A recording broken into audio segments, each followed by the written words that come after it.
Calvary కరుణామయుడు గీతములు YouTube ఛానల్కు స్వాగతం. ప్రియ సహోదరులారా, దేవుని బిడ్డలారా, ఈ యొక్క ఛానల్ ద్వారా దేవుణ్ణి స్తుతించి ఘనపరిచి మహిమపరచుటకు కొన్ని స్తుతి గీతములు విడుదల చేస్తున్నాము. ప్రతి ఒక్కరూ విని ఈ ఛానల్ని ఆదరించాలని కోరుతూ మీ సహోదరుడు ఎంఎస్ రావు చినేర్లపాడు.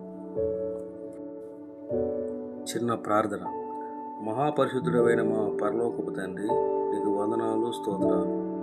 అల్పుడైన నా ద్వారా ఈ పరిశుద్ధమైన లేఖనంలో నుండి, ఆత్మీయ అనుభవంలో నుండి ఈ పాటలు రాయటకు మీరు చూపించిన అత్యున్నత కృపను బట్టి నీకు వందనాలు, స్తుతులు, స్తోత్రాలు, కృతజ్ఞత స్తుతులు చెల్లిస్తున్నాను. ప్రభువా, ఈ గీతాల ద్వారా నీ ప్రేమ, నీ కృప, నీ రక్షణ సువార్త అనేక మందికి తెలియనట్లు కృప దయచేయము. ఈ గీతాలు వినే ప్రతి హృదయాన్ని నీ పరిశుద్ధ ఆత్మతో అభిషేకించుము. ఈ పాటలను దీవించి ఆశీర్వదించమని మన ప్రభువును రక్షకుడైన యేసుక్రీస్తు నామములో అడిగి వేడుకుంటున్నాను తండ్రి. ఆమేన్.